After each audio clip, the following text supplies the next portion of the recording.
Paris. एक कड़वा रविवार सुबह। हवा में कोयले के धुएं और प्रत्याशा की गंध है। एफिल टावर के पहले प्लेटफॉर्म के उच्चतम बिंदु पर फ्रांज रिचेल्ट, एक ऑस्ट्रियाई जन्मे दर्जी, कगार पर खड़ा है। वह एक फैलावदार, भारी रबरयुक्त कैनवास का सूट पहन रहा है। वह इसे पैराशूट सूट कहता है।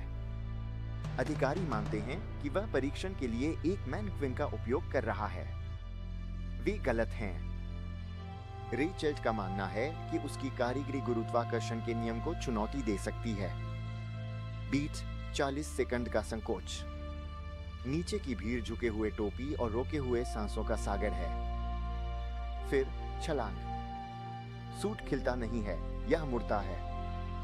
यह एक कफन बन जाता है।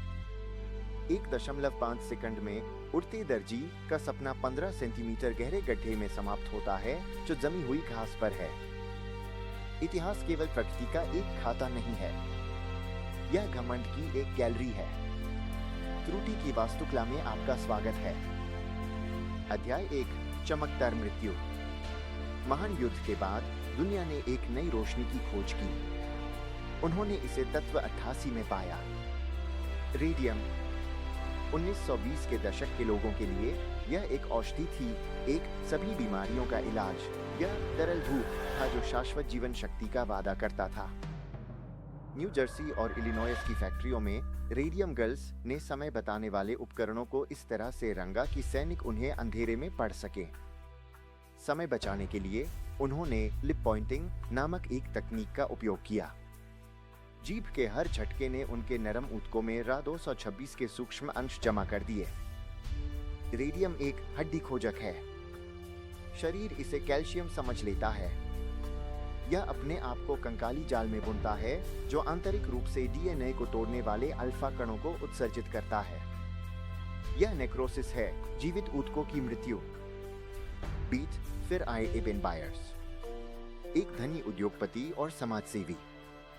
एक चोटिल हाथ का इलाज करने के लिए उन्होंने रेडिथोर पिया, एक पेटेंट दवा जिसमें प्रमाणित आंसू जल और रेडियम था। उसने लगभग 1400 बोतलें पी ली। 1930 तक तरल धूप ने उसकी जबड़े को घुला दिया था। उसकी हड्डियों में छिद्र थे जिसे डॉक्टरों ने मधुमक्खी के छत्ते जैसा बताया। उसकी मौत भयानक थी। उसका शरीर इतना रेडियोधर्मी था कि उसे शीशे से बने ताबूत में दफनाना पड़ा। हमने प्रकाश की खोज की केवल यह जानने के लिए कि यह एक आग थी जिसे 1600 वर्षों तक नहीं बुझाया जा सकता था। अध्याय 2, मध्य गर्मी का हत्यारा। यदि रिचेल्ट एक दुखद मूर्ख था तो थॉमस मिडिग्ले जूनियर कुछ और ही गहरा था। वह एक प्रतिभा था और वह शायद पृथ्वी पर चलने वाला सबसे खतरनाक एकल जीव है। 1921 में जनरल मोटर्स के लिए काम करते हुए मिडग्ले ने पाया कि गैसोलीन में टेट्राइथिल सीसा मिलाने से इंजन नॉक समाप्त हो जाता है। उसने इसे एथिल कहा और जनता में चिंता फैलाने से बचने के लिए विपणन से सीसा शब्द को सावधानीपूर्वक हटा दिया। सीसा एक शक्तिशाली न्यूरोटॉक्सिन है। इसका कोई सुरक्षित स्तर नहीं है। लेकिन मिडग्ले ने आगे बढ़कर किया। ज्वलनशील रेफ्रिजरेंट्स की समस्या को हल करने के लिए उन्होंने डाइक्लोरोडिफ्लोरोमीथेन का संश्लेषण किया। हम इसे फ्रियोन के रूप में जानते हैं, पहला CFC। बीट, विडंबना और परिवर्तन को देखो, भाग्य का अचानक उलटफेर। इंजनों को शांत और फ्रिजों को सुरक्षित बनाने के प्रयास में मिडग्ले ने प्लैनेट पर हर बच्चे के रक्त को आधे सदी तक जहरीला कर दिया और ओजोन परत में एक छिद्र बना दिया। एक अंतिम काव्यात्मक क्रूरता के झटके में मिडग्ले का अपना आविष्कारशील मन उसका निष्पादक बन गया। पोलियो से ग्रस्त और लकवाग्रस्त, उसने बिस्तर से उठने में मदद के लिए रस्सियों और पुलियों का एक जटिल प्रणाली डिजाइन की। 1944 में वह रस्सियों में उलझ गया। उसने जो मशीन बनाई थी ताकि उसे स्वतंत्रता मिले, उसने उसे मौत के घाट उतार दिया।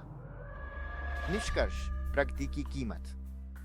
हम अक्सर इतिहास को एक सीधी रेखा के रूप में देखते हैं जो पूर्णता की ओर बढ़ती है, लेकिन यह मार्ग मूर्खता के स्मारकों से भरा हुआ है। ये लोग राक्षस नहीं थे, वे नव प्रवर्तक थे। वे उड़ने, ठीक करने और तेजी से आगे बढ़ने की कोशिश कर रहे थे। लेकिन उन्हें एक घातक कमी का सामना करना पड़ा, पूर्व दृष्टि की। उन्होंने तात्कालिक समाधान पर ध्यान दिया और पीढ़ीगत लागत को नजरअंदाज कर दिया। जैसे ही हम नई सीमाओं, एआई, क्रिस्पर, भू इंजीनियरिंग के कगार पर खड़े हैं, हमें पूछना चाहिए, क्या हम कल के पंख बना रहे हैं, या हम बस एक और पैराशूट सूट सिल रहे हैं जो एक ऐसे कूद के लिए है जिसमें हम जीवित नहीं रहेंगे? प्रगति एक भूखा देवता है।